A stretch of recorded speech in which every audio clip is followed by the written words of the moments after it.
Welcome to the show today. My name is Douglas Gabriel, and I'm here with John Barnwell, and we are discussing another book in our series from the works of Dr. Rudolf Steiner. And this one is called Grappling with Evil, subtitled Conquering Fear and Anxiety. So thanks for joining with me today, John, to discuss this release of this new book in the series. Well, and thank you so much for thinking of me in this somewhat circuitous adventure, and in working on your materials and the way in which you've been able to synthesize the difficult work of Rudolf Steiner is really a monumental task that really hasn't been done before. There's been little versions of synthesis that have been provided over the years, but there's never really been a comprehensive attempt to try and synthesize. So I really salute you and Tyler for having such an ingenious approach to the difficult work of Rudolf Steiner. Well, as you know, we started about 10 years ago. People asked us to write articles after Tyler and I finished the Gospel of Sophia trilogy, and they asked us to write about modern things. Well, holy moly, as you know, if you've been following any of our videos on interviews with an exorcist, I have been grappling with evil all my life. I mean, I never got a chance to get away from it because I could witness it, not see it. Because remember, evil works through people. It isn't like you walk up and you see this big evil demon standing before you, even though a clairvoyant can see the evil demons. But here's where the demons really are. They're in the laws created by humans, and the things created by man-made things created in laboratories. Those are the most evil things there are. And as you know, people will say out there on the internet and with their conspiracy theories without providing evidence like we do, that the three sources of evil are the Vatican, the City of London, and Washington, D.C. Now, to a degree, that's somewhat true, and we're going to address some of those, but we'd much rather address what you yourself can do to address the second subtitle of this book, which is Conquering Fear and Anxiety. Who doesn't have fear and anxiety? So we're going to talk about that, the beings that create it, and also I could talk ad infinitum about the machinations of evil, but we'll try to give you the antidotes to them instead of just dwelling on the evil, because I think everybody out there knows that evil is having its day and that evil isn't hiding anymore. It's no longer invisible. You can see it everywhere you look. Absolutely. And I think that the real key in unlocking the treasures, really, that Rudolf Steiner has provided in his some 36 and a half feet of shelf space of his collected edition, that what we have there is something that's internally cohesive, that it's something that the longer you look at it, the more you realize how profoundly interconnected it is, but it's on a level of characterizations. It's not a bunch of definitions. But people are so accustomed to approaching things with definitions like evil and so forth that it constricts their thinking. It causes them to be sense-bound. And the real dilemma, as far as fear and anxiety, is sense-bound thinking. And that abstract materialism that really came into the forefront in the 1840s and increased from there on. And so we see all the major calamities that happened in world history as a result of that way of looking at the world. And that is very much something that's a reoccurring theme in history. But there are ways in which to look at this to which one can obtain a wholesome result. And so that's kind of what we'd like to get into today, because when you get into what Rudolf Steiner says, he says that the events that are considered evil are things that arise within the human realm. So true, so true, and that has become very, very evident to me as I was preparing for this conference that Michael McKibben and I are going to this weekend, Eyes Wide Open, in Mount Pleasant. And basically, the whole conference is focused on evil and the antidotes to it. I mean, literally, that would be a synthesis of what the speakers are going to be addressing. Now, from way back, all you had to do was just get me started, and I would tell you about so much evil in the world that you become so depressed that you would you would never want to speak to me again. And all of it would be true. And now I'm finding out that, unfortunately, truth is so hidden in today's age that we're in the post-truth age. We're in the age of well, first off, we're in the age of my new phrase that I've stolen from someone is post-constitutional America. And people think we're in a democracy in America. There's no democracy whatsoever in America. We're a constitutional republic, and the Constitution has been abnegated. So therefore, if you want to talk about evil, all you have to do is go to where the power exists, where money flows, and you will find evil every single time. Why? Because we're not over the Old Testament challenges of Cain killing Abel, or Absalom wanting to kill his father, King David, or Abraham being willing to sacrifice his son Isaac, or Nebuchadnezzar throwing Shadrach, Meshach, and Abednego into the fiery furnace. Right? I mean, this is just still going on. Human slavery, pedophilia, murdering of your brother, your sister, your mother, your father. As I was just telling, we were having a conversation in the airport, going to the airport yesterday. They've now taken out of almost all state capitals any reference or any statues to the Ten Commandments, and they've replaced it with Moloch, a demon. So it's okay to worship demons in the government, but it is not okay to even make reference to moral laws of a religion. No, you can't do that anymore. And you certainly can't talk about God. And religions have been targeted. And when I say that Vatican is the source of evil, in this book, Grappling with Evil, we explain a certain stream of evil that there have been hundreds of books written about. And that's that people, certain monarchs, want to claim that they are the blood lineage of Christ so they can have total power and control over the world. But then so do imperialists, elitists, the Pilgrim Society, all these different groups, the United Nations. If you want to talk about the biggest group of evil, the largest conglomerate of evil in the world, it is the United Nations. You can't barely name a single good thing they've ever done, and yet we give them billions of dollars. If you want to talk about evil, you talk about the Washington District of Crime, where lying is legal. You do understand that. We've proven that to you. There are laws that say that all the branches of our government can all lie, but we as citizens can't lie. So we are living in an age when everything is topsy-turvy and where evil is no longer hiding. It used to be a good thing. Evil would hide, so you wouldn't know it existed, because why? Evil works through people. So we're going to tell you today about that. On your left and right ear, there's two different demons, completely quite different, trying to entice you into doing evil deeds. But if you stay in the middle, if you stay in your heart, if you stay in your higher self, where Christ should be on the throne of your heart, your higher self, then that evil can't control you. Because remember, these demons that we're going to talk about, they don't exist in this realm, but they work through human beings because they have fallen back in their evolution. And so they're still here, and they interpenetrate us with what's called heterochrony, or multiple layers of accretion of spiritual gifts, donations, and as well as what we call the fall from heaven. And all the beings, all of us, if there's someone out there that doesn't have evil in them, raise your hand, okay? Because we all have evil and we have good in us, to whatever measure it is that we've decided to allow it. So when we talk about evil, it gets me really worked up. And I just want to say that the solution is very simple. It's truth, beauty, and goodness.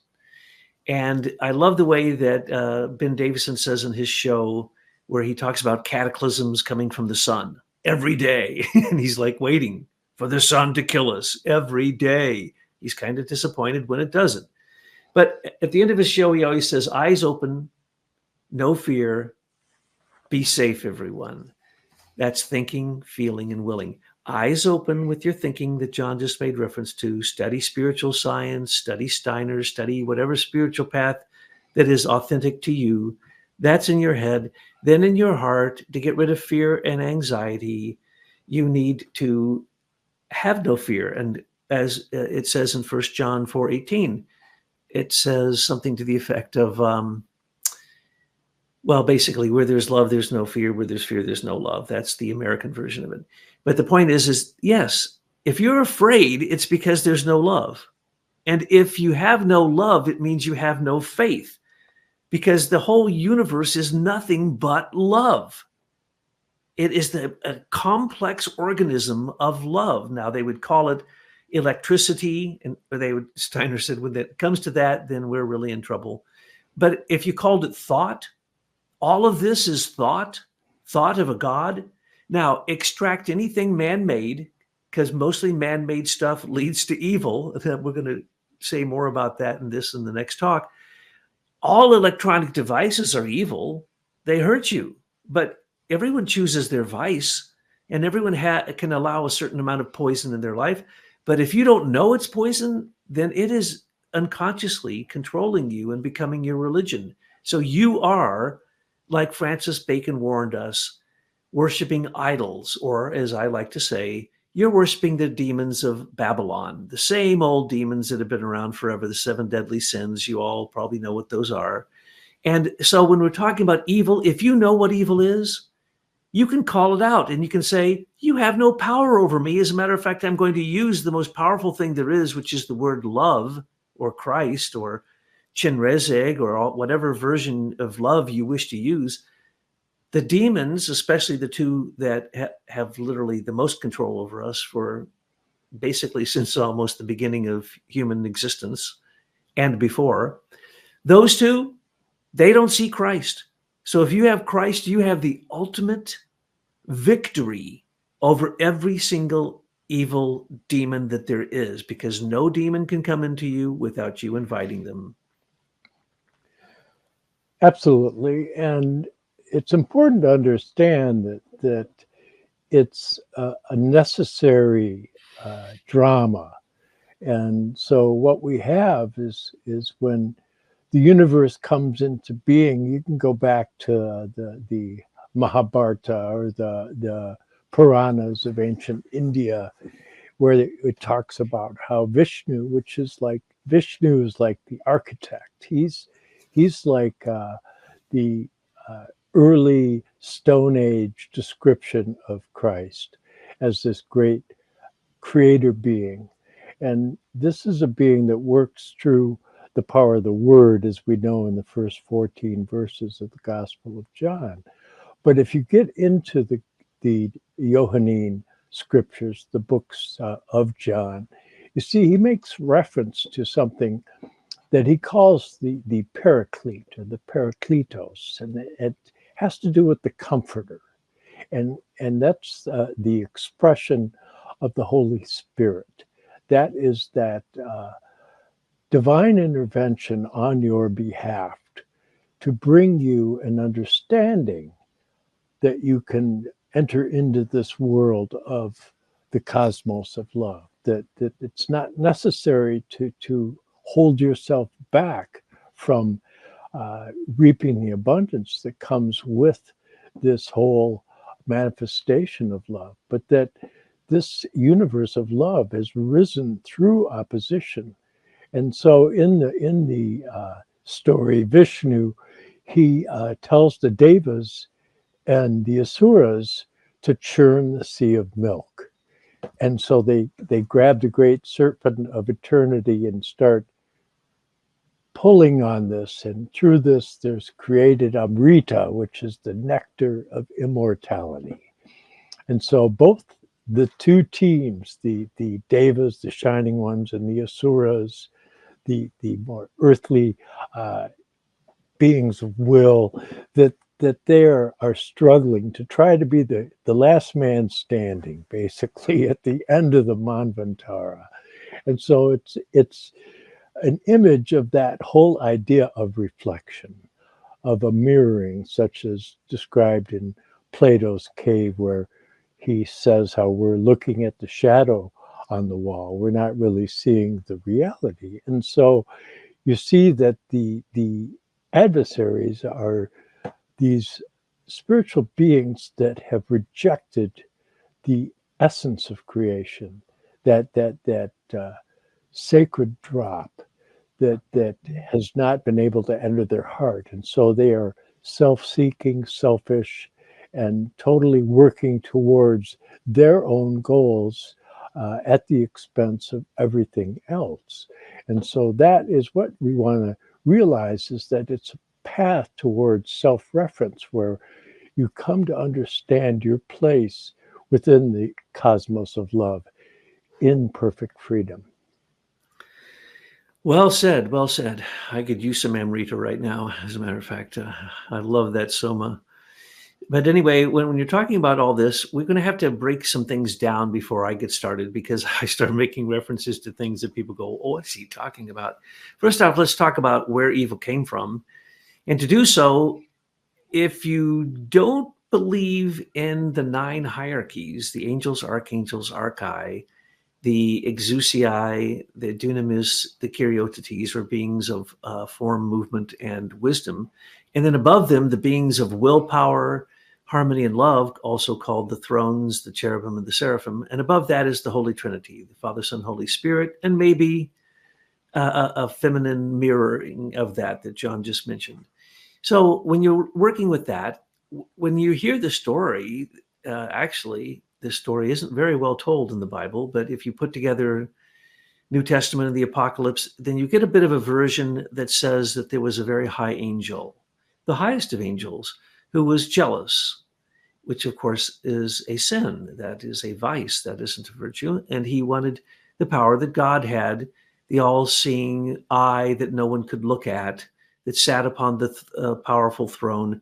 And his jealousy led him to, in fact, warring against heaven. And it was the Archangel Michael, who we now call an Archi-Michael because he's the time spirit. But the Archangel Michael was given a sword of power, according to the legends, and he used it to strike the stone from Lucifer's crown, which he had pridefully created out of substance. And he fell from the heavens, and Michael slid open the veil between heaven and material world, and Lucifer fell to the earth.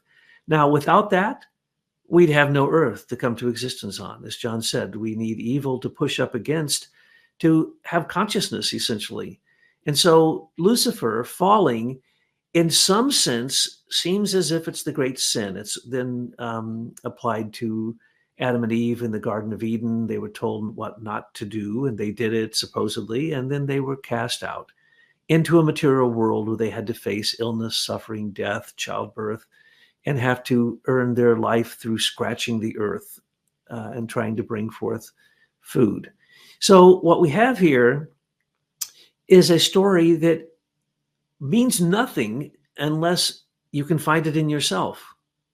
So is there a part of yourself that is so selfish that it would like to put itself above its own station and like to assume the throne of those that you think are above you? Well, if you don't admit to that, then you're probably not human, and that's good. Then you're an angel, and you can go ahead and ascend. Take your wings and fly. But most of us we are horrifyingly selfish. So in our thinking, and this is what we don't understand, and this is the basic anthroposophy, as basic as it gets, but without this, you can't understand anything at all about yourself or the world. You have thinking in your nerve sense system, feeling in your circulatory and blood system, and willing in your metabolic system. Those are 3 different aspects of you, but that's not where your I am is. Your ego, your I am consciousness, your individualized consciousness is everywhere. It is wherever you put your attention. So you can be in your thinking, and usually you'll say to somebody, well, what do you think about that? And they'll say, well, I feel that it's this and so. Or you say, what are you going to do about that? And they'll say, well, I think that I should. So they people don't even understand. You're a threefold being. And when you approach the spiritual world, if you don't have an integrated thinking, feeling, and willing based upon morality and love and goodness, as I said before, truth, beauty, and goodness, or faith, hope, and love, or wisdom, light, or faith, or truth is all wisdom. That's the being of Sophia. So if you don't have this and you approach the spiritual world, it's going to turn a mirror on you, and you're going to see what you think are evil demons. The Tibetans call it, when you die, in the intermediate realm, they'll call it the bardo, and they'll call these they look like demons. They come after you. Who is that? That's you. That's all your unconsciousness and your thinking. How unconscious are you in your thinking? Here's how unconscious we all are. When you're having a thought, if it's a real thought, you didn't think it. An angel came through you and gave you a moral imagination. And if it's a true archetype that came from the spiritual world, it continues to exist and it isn't yours. So in the ancient world, they had a dim clairvoyance where when they had a thought, they knew it was outside of themselves. It wasn't in themselves.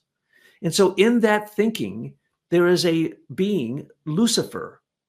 But when you say Lucifer or Luciferic hosts, you mean all of the hierarchy, all 9 hierarchy have all either donated through suffering to give us what we used as our body or the ground to walk upon, the plants, the animals. Those are donations of the hierarchies.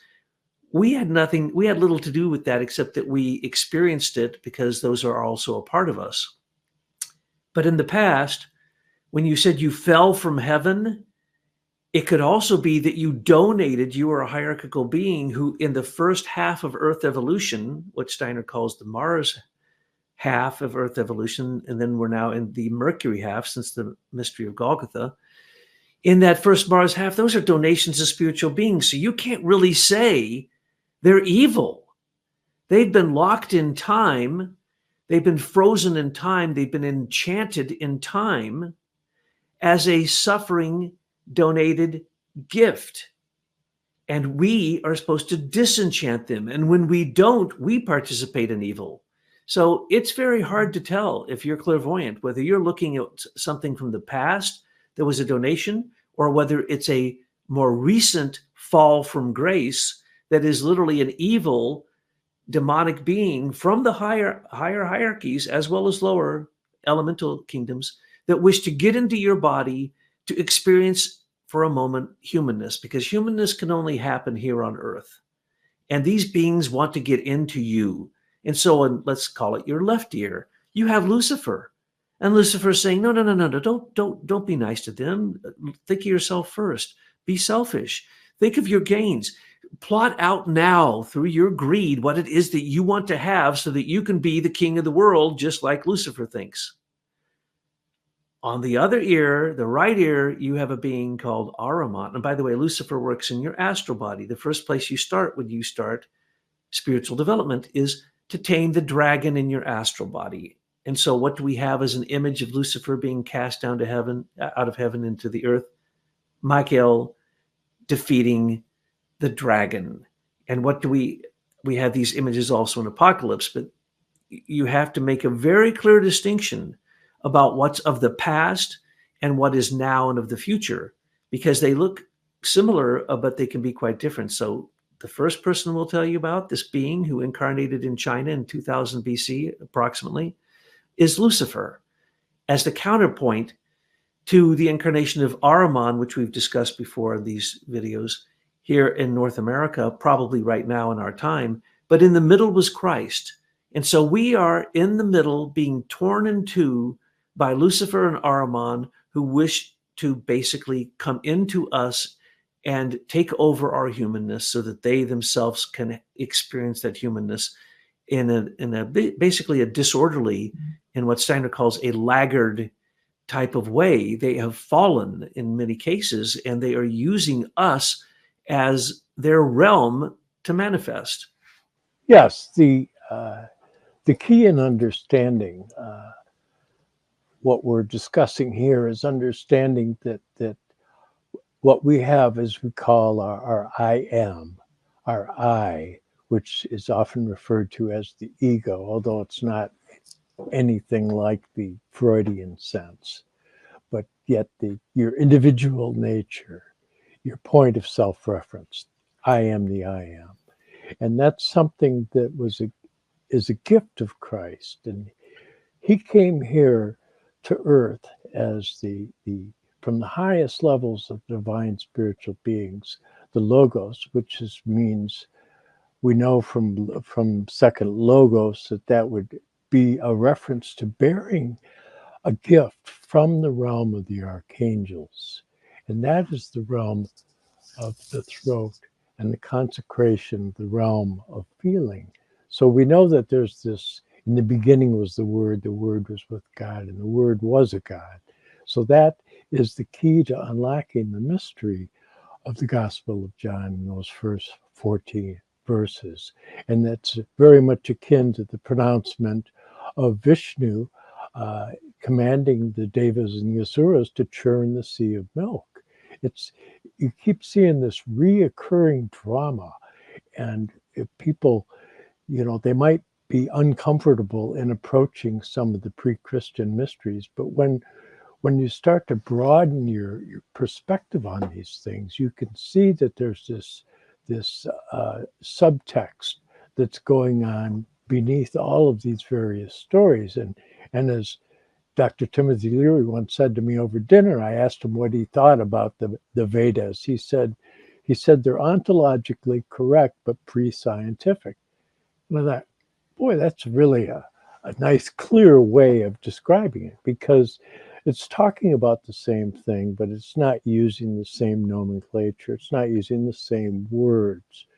But when we get to Rudolf Steiner's work, he has a very unique way of expressing things, because the goal of this Grail path that we're discussing here is to be able to take the world of ideas and be able to broadcast it within our being, within the realm of moral imagination. That is, to be able to take it to the realm of pictures, to get it out of the just abstract conceptual realm.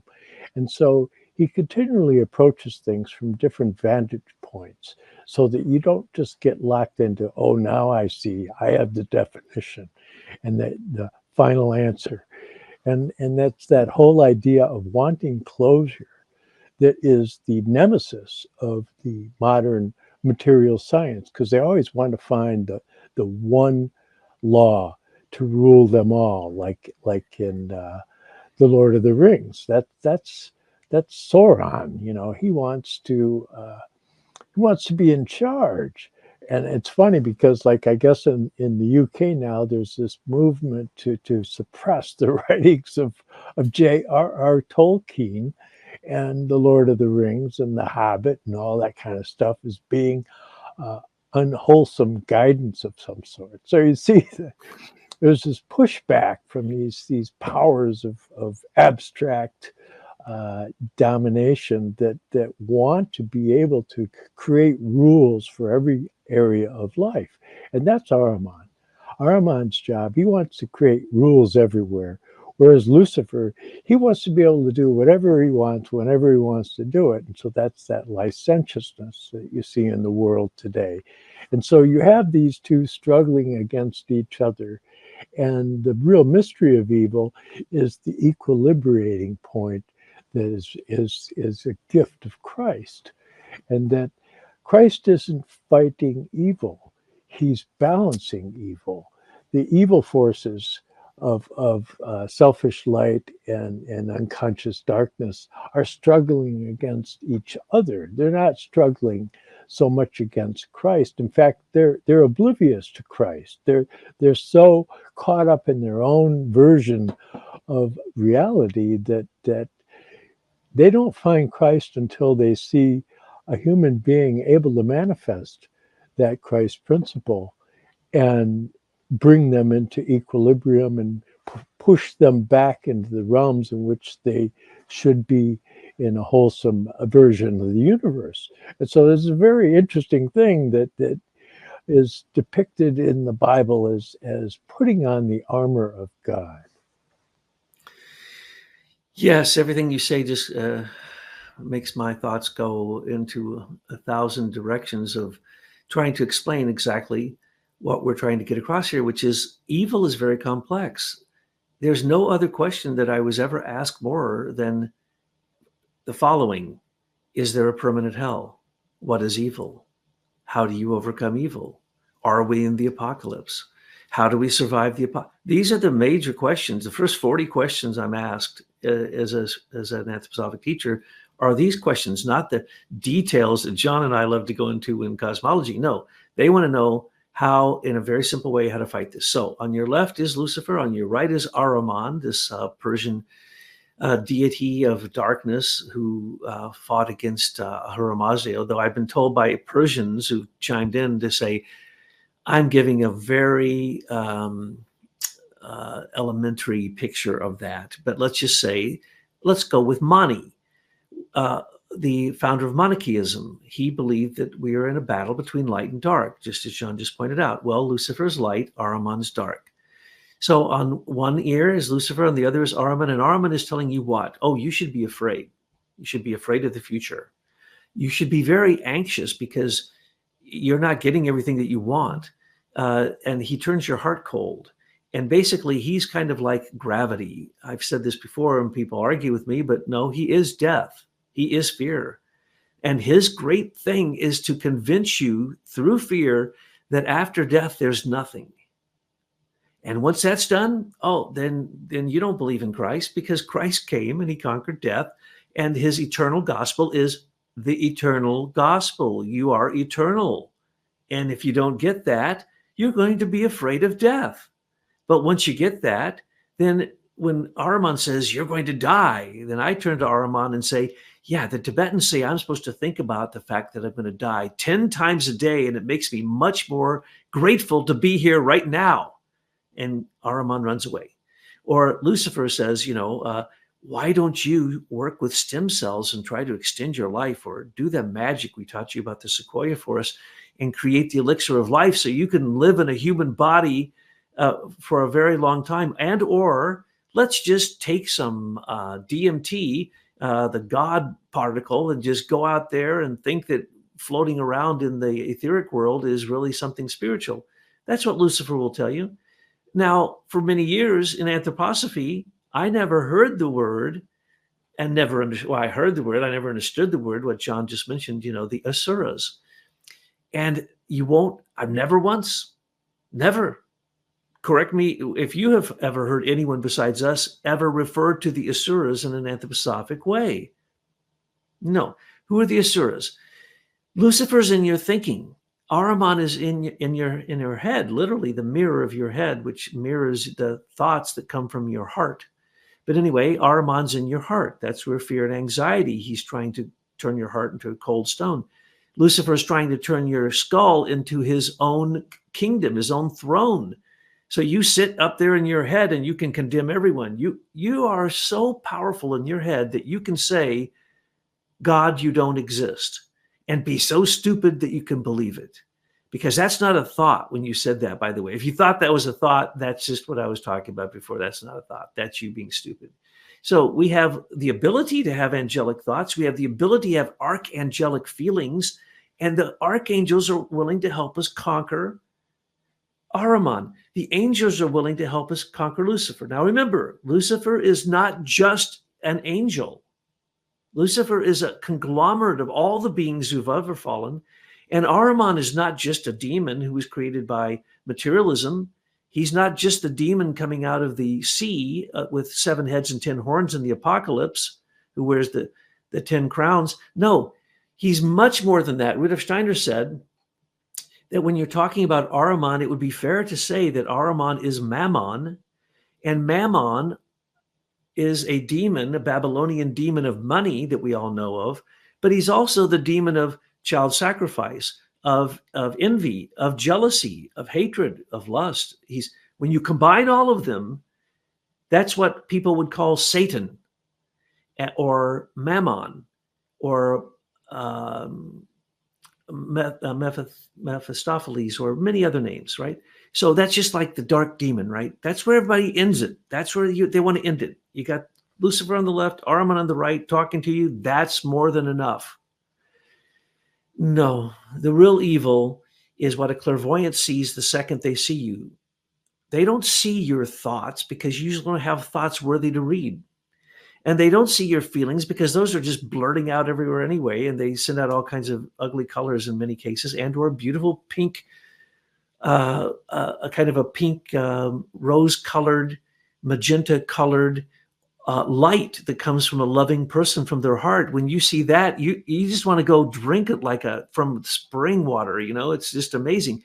And when you see clear thinking coming from somebody's head through their eyes or their voice, you understand their clear thinking. You can see into the spiritual world through them. You don't have to be a clairvoyant to understand what a clairvoyant tells you. You can use basically spiritual common sense to figure it out. But the deal is this, and I say this all the time, and people really get mad at me because why? They want to scream and pull out their hair and run away, because I say to them the following: the Asuras, beings that are even deeper than Ahriman, are in your willpower.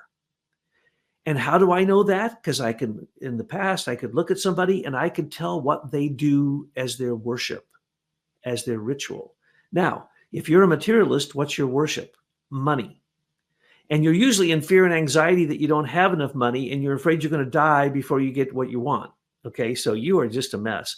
So when someone looks at a materialist, it is an ugly looking, demonic, black-winged, multiple creatures all flying around them, because you see what they do.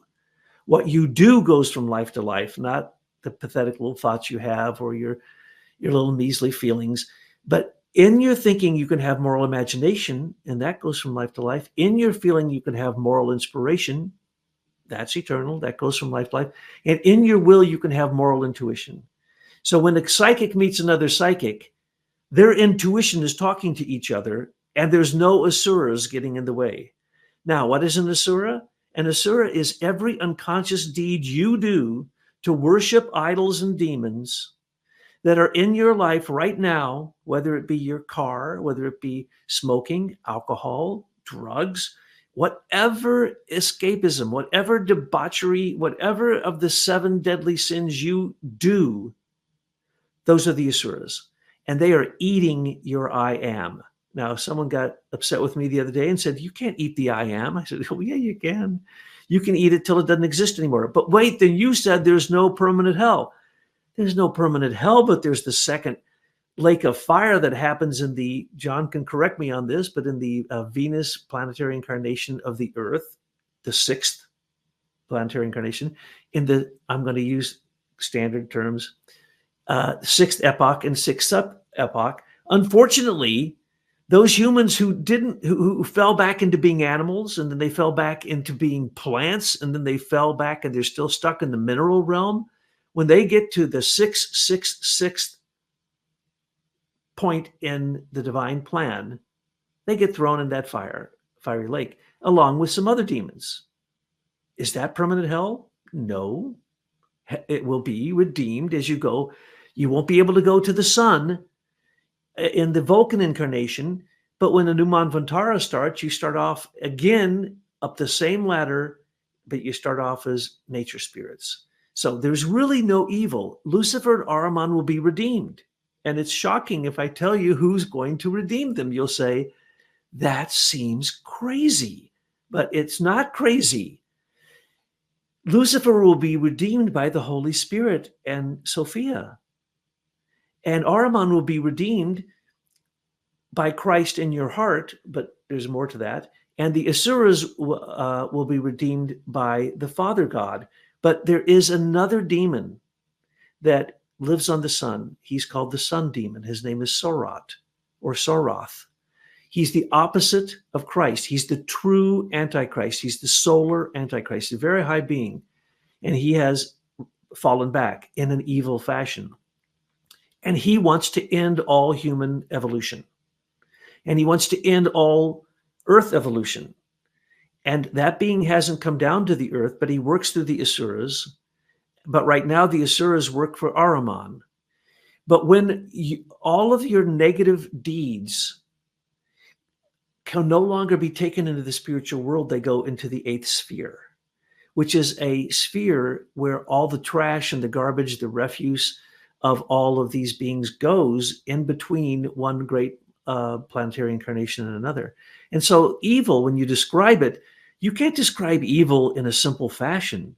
But as an exorcist, I can tell you that once working through Christ, someone asked me the day, how do you say you cast out demons? I never said I cast out demons.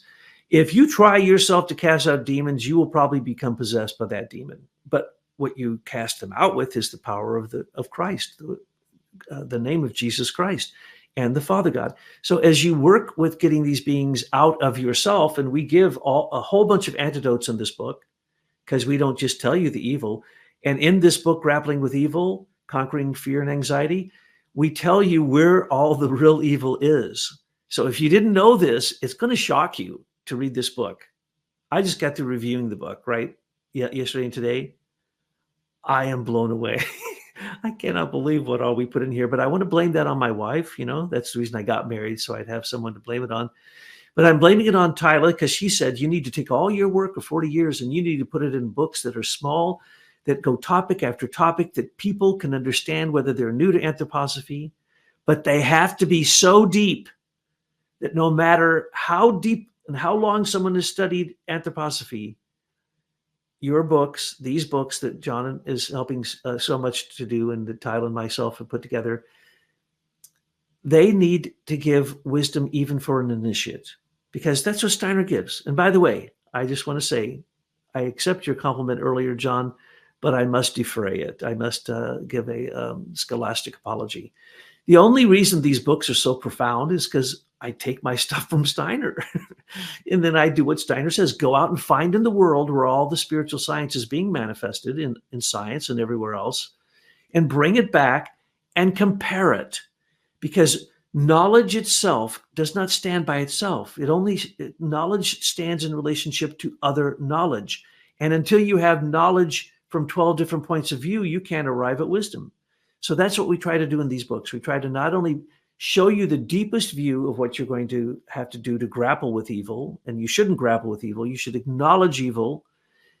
Grappling with evil is for people who are very high aspirants, initiates, and people who are like Mani. And by the way, we have the greatest spiritual beings incarnated now and the most evil beings incarnated right now that on the face of the earth. And so there's a battle for your soul, but it's everywhere, folks.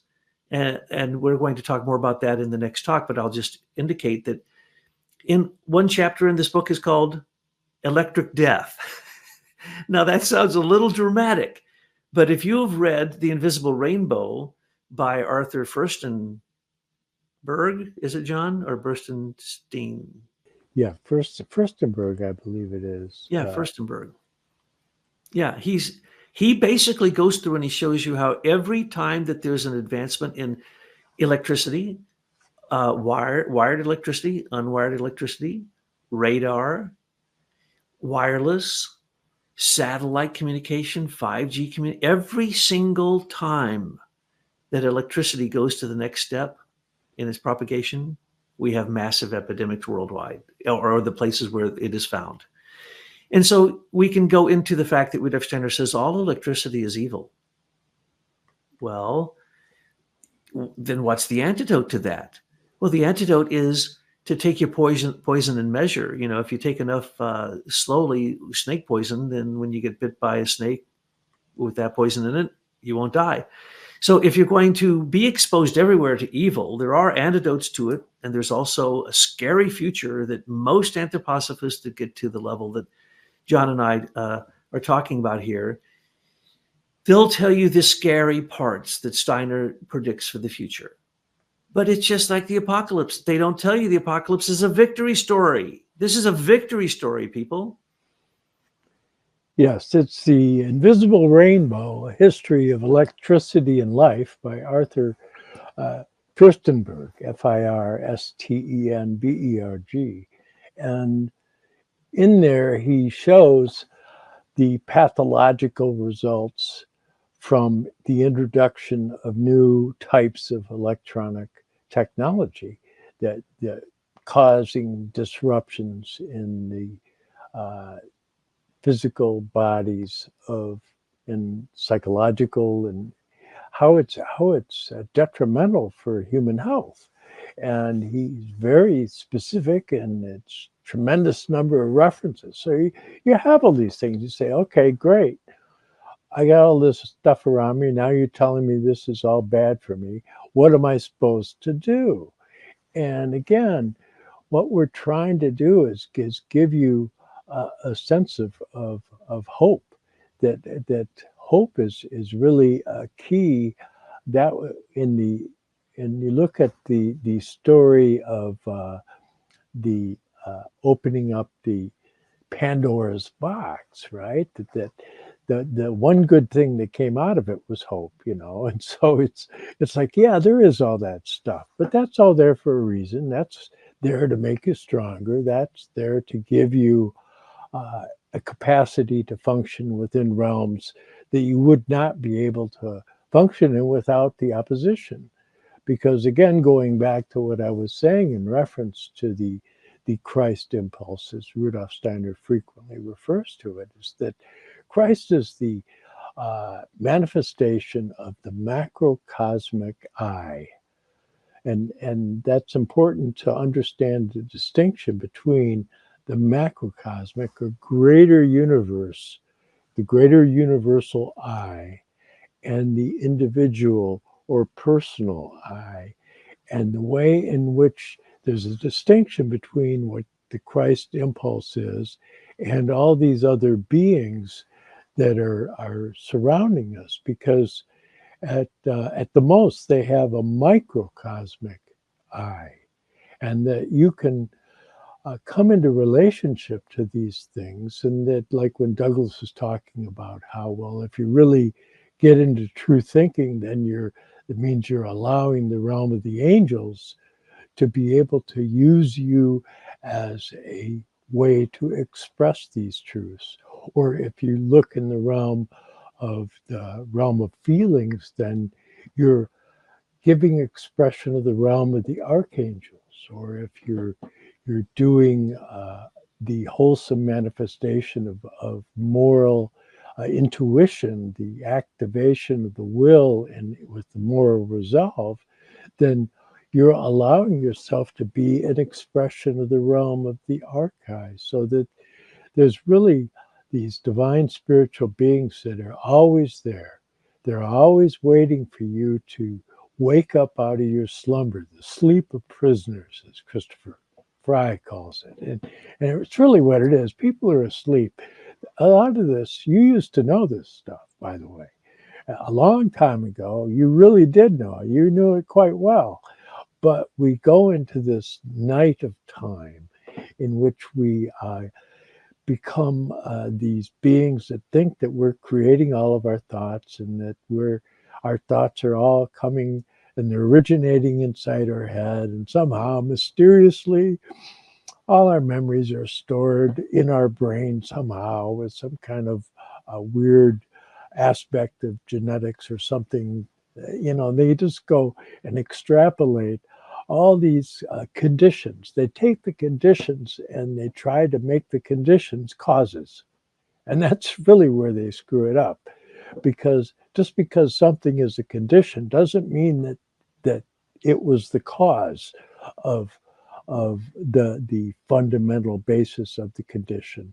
Although you could say, well, you are creating the world in which you're living by the state of your being. So you have there's a attendant relationship to it. Yes, of course, so you have that whole idea of dependent origination that they talk about in Tibetan Buddhism, so that there's things that arise. Well, they arise because something brought it into being. And what is that something? Is it real or is it an illusion?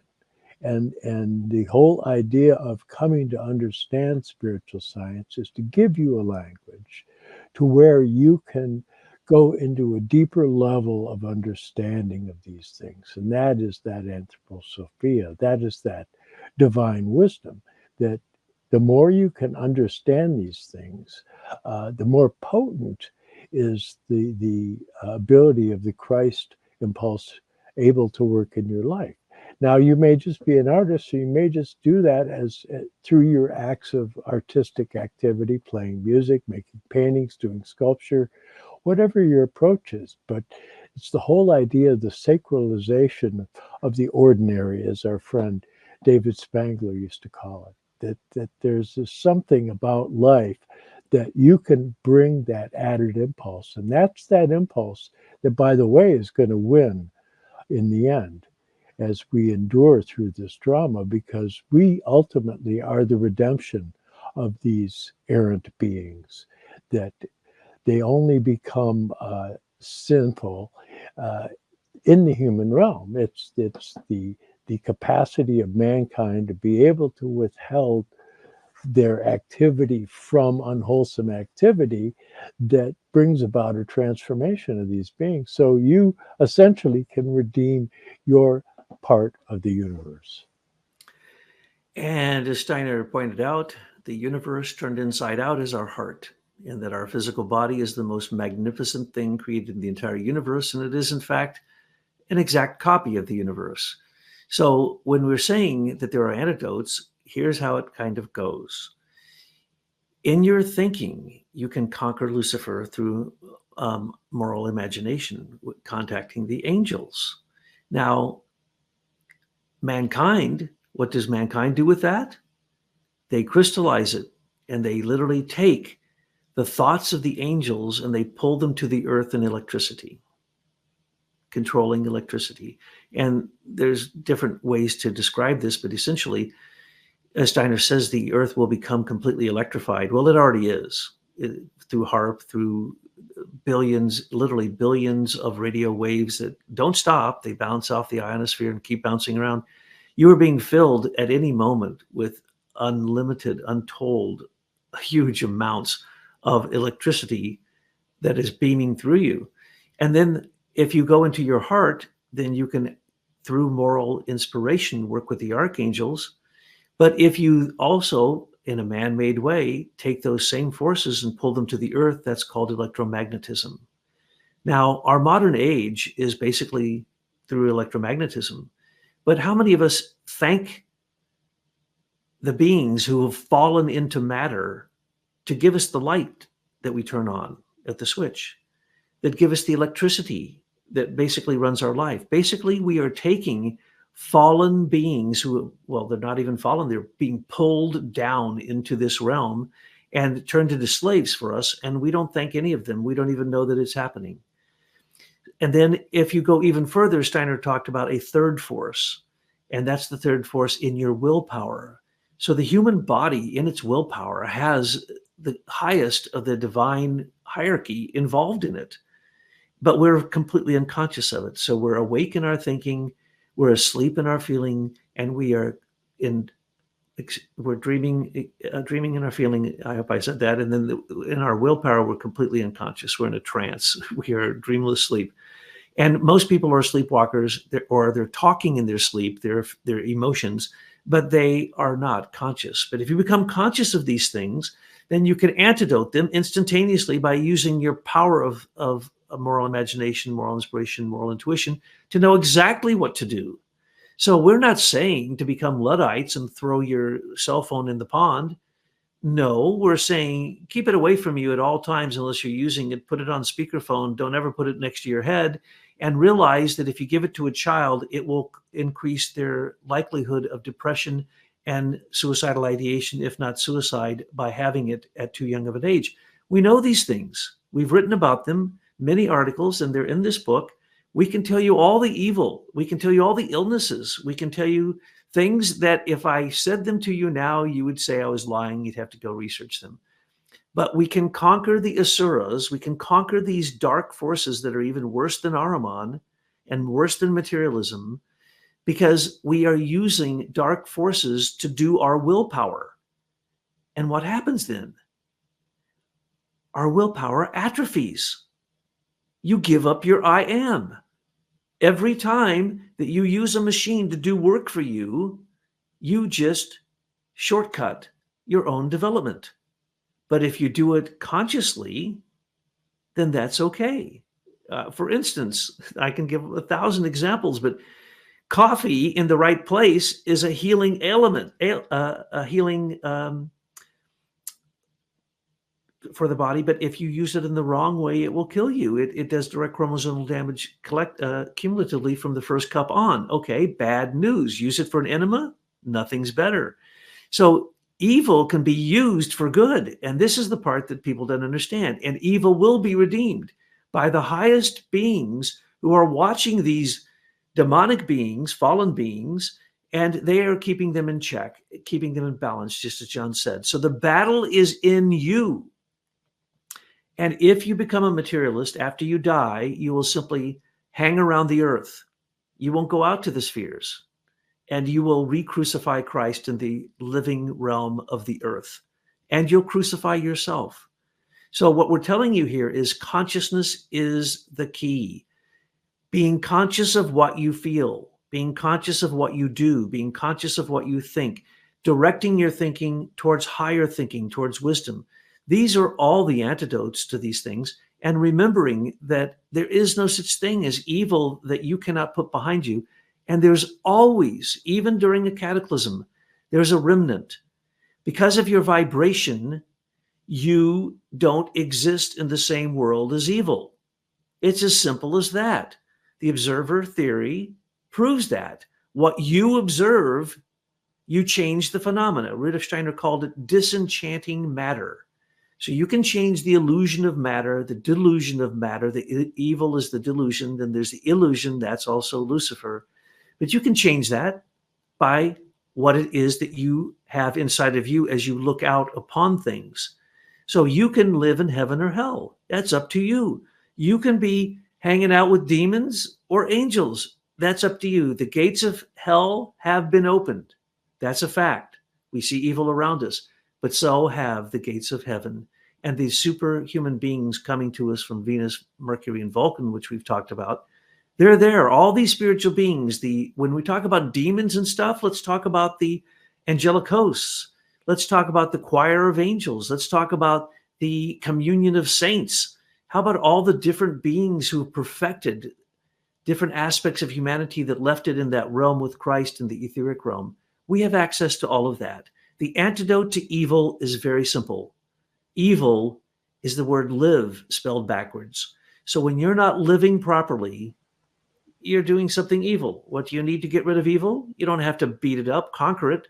You simply have to do what Jacob did with the angel. Grapple with it, wrestle with it until the angel blessed him. So there's evil in you. Grapple with it, wrestle with it until you bless it.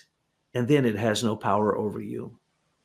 Yeah, as William Butler Yeats, the great Irish poet and high member of the Hermetic Order of the Golden Dawn, his magical name was Demonus Deus Inversus. The demon is God inverted. And so you look at that and you go back to the story I told in the beginning about the Vishnu instructing the Devas and the Asuras to churn the sea of milk and create the elixir of immortality. So what is that elixir of immortality? It's you. You are the Amrita. You are the Soma. It's that which is created through the sacralization of the ordinary in your life, that you can create sustenance for the divine spiritual beings. You become food of the gods. Your deeds become food of the gods because you are building the future cosmos that you will be born into. And that's the thing that people don't seem to grasp. Is they think they're just like a speck on some globe out with millions of universes, and it's insignificant. It's not insignificant at all. It is the most significant thing, that you are at the center of your universe. And if you want it to be a wonderful place to be, then have at it. Get started. You can start today. You don't have to get caught up with all the stuff that you didn't do. Why not just start now?